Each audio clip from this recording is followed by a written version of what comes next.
I guess the first thing that I would like to do is get you to clarify the 20-week abortion ban thing, because I know there's been some reporting on that even today.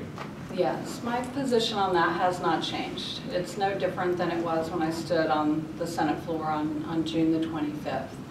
I don't believe that the state can appropriately articulate exceptions in a way that will really be able to capture the decisions and the challenges that women face who make a decision post 20 weeks. You probably are aware that the incidence of abortion during that point in time is very low. In Texas, I think the statistic that we had in front of us was 0.54%.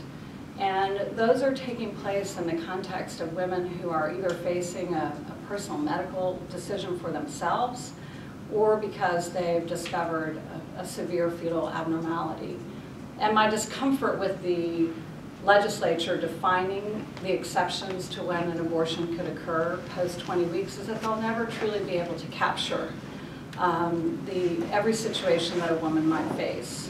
We just confronted that, of course, here in Fort Worth at John Peter Smith Hospital with a situation that, of course, hadn't probably been appropriately anticipated by the legislature, and an interpretation of the law that went against a very personal, private decision-making with a family that was in a great deal of pain. I think that belongs squarely in the domain of a woman and her doctor to make those decisions. So that you oppose the 20-week ban? Correct. Okay. Then let's see, further clarification on things that have come out recently. Open carry of handguns.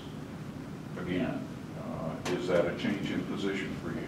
It's not. It's actually very consistent with the position that I took when we were debating guns on campus in the Texas legislature when Senator Wentworth was carrying that bill. And you may know I was a strong voice against allowing that bill to pass. In fact, I almost missed my daughter's college graduation by virtue of that, or because of that. But it was my position then, it's my position now too, that if we could have passed that decision-making along to boards of regents to decide for themselves, then that was something that I was comfortable with. I think in Texas, of course, we revere several constitutional rights as sacred, the Second Amendment being one of them, and of course we are Texans. We have an appreciation for the rights of gun ownership here, but we're also people who care very deeply about private property rights, and my position on open carry seeks a balance between those. One where open carry could pass, but where private property owners, whether they be government property owners, municipalities, hospital districts, school districts, college campuses, and private business owners could decide for themselves whether that's right for them and be able to say no. Okay, then the last thing to clarify is marijuana. You said in favor of medical marijuana.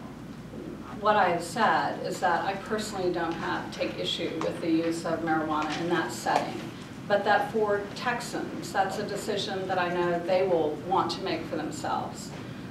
And we are sitting in a position now as a state, of course, that we can watch and see as the legalization of marijuana plays out in other communities and learn from those experiences and perhaps one day determine for ourselves whether that's an issue that we want to take up. It's certainly not part of my agenda. I think that Texans have much greater priorities at hand than that particular issue. Okay, so in the past few days you've been laying out education proposals. Talk to us about your pre-K proposal and other education issues, and when we include in that higher ed funding. Yes. So right now what I'm in the process of doing is laying out 4 planks of my education platform. And these are those that are directed specifically at the public school arena, not higher education, except for the second one is sort of a bridge between the two. My first plank is really about trying to create a stronger pipeline for teaching excellence in Texas. And as I've been traveling the state, and even in my time in the Texas legislature, talking with superintendents both of traditional public schools and charter schools, they've, without fail, all said that they feel that one of their greatest challenges is finding good teachers and being able to pay their teachers. So our plan is one that creates hopefully a stronger pipeline and encourages young people to go into the teaching arena, guaranteeing them, if they're in the top 20% of their class, a place in a Texas university, with the condition that they would pursue a degree in elementary ed, and that they would commit to a certain period of time of teaching in a Texas classroom, and the opportunity to have loan forgiveness if they do that. The other piece of that platform talked about paying our teachers more. In Texas, we are about $7,000 to $8,000 below the national average, and with our economy being as strong as it is here relative to other states, I think that we can at least do average. The second piece of my education platform, the second plank, had to deal with trying to create a better gateway into the college arena. And this is focused at all young people in Texas, but particularly those who may be first-generation college students, like I was, who don't really have a parent or an adult in their life to help champion them into higher ed. We are seeing some incredible success from dual credit programs in our high schools, and also early college high school campuses, such as the one that Tarrant County College is working on right now in partnership with Arlington ISD.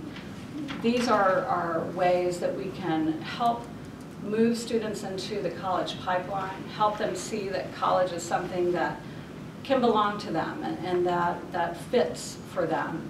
And it also, of course, helps to alleviate cost for students who may be facing some financial challenges and can't pay for a full 4 years. And what is so extraordinary, especially about the early college high school campuses, is that many of these young people are coming out of high school either with a 2-year associate degree or well on their way toward a 4-year degree. And they're equipped as they graduate from high school with a future path laid out before them. Our plan is to try to strengthen this incredible tool by providing more and more opportunities for students to access these kinds of programs across the state. The third plank that we laid out yesterday had to deal with early childhood education. And I'm sure you all are very familiar with the Steve Murdoch study that has talked about where we are in Texas today in our demographics, what we're seeing in terms of the educational attainment levels of our workforce. 18% of our workforce in Texas right now not having a high school diploma or the equivalent. It's the highest in the country. And by 2040, if we can't turn things around in the education arena, we are facing an adult population where 30% of our adults will not have a high school diploma or the equivalent. And in his very in-depth analysis about where we've been, where we are today, where we're going, all of that distills to a single important recommendation, and it's that we should invest in early childhood education, and that's the single best way that we can turn things around. And so the piece that we laid out yesterday is a platform that would provide pre-K for every 4-year-old in Texas, and the plan centers around looking at paying full cost for students at a certain economic level, and then allowing a sliding scale of parental participation, economic participation in paying for the cost of that. In a couple of weeks, we'll be laying out the fourth plank, and the fourth plank deals with innovation and how it is that we can help to promote innovation in the education arena in Texas. And this is also born from many conversations that I've had with superintendents. We see some great examples going on. all across the state of Texas with innovative approaches and ideas. We know that part of the challenge that's been discussed in the courtroom setting about Texas school funding, both prior to this session and following this session, centers around the fact that we have not revisited the weight system in Texas in decades. It, of course, is the system that tries to capture the unique challenges that different school districts face with addressing their student needs. And as part of that, what I hope that we can do is revisit it in a way that also provides additional weight for schools that are showing exemplariness in innovation. And I'll give you an example of that. In Spring Branch ISD, they have worked really hard to bring together the best of what's happening in the charter arena and in the traditional public school arena. And they're using some of their traditional public campuses to be shared campuses with charter programs. The idea behind charters, of course, has always been, certainly when the tool was first examined, that these would be laboratories of learning excellence and that we would translate these excellent ideas into the traditional public school classroom. My hope is that where we have excellence occurring, we can create and foster partnerships that will help grow that into our traditional public school arena as well. Now, obviously, these are pretty lofty goals, all of them, and I recognize that, but I think it's important that our next governor really set a vision for where she wants her legislature to go and where we want our state to go in terms of improving the the environmental, the educational climate in Texas, which of course contributes to our economy. And they don't come without a cost. When we lay out the fourth plank, I will give a fairly detailed explanation of what we believe the cost of all of these will be. I think that it's going to be between the $4 and $5 billion number I can't say that word, in our biennial budget. In our biennial budget.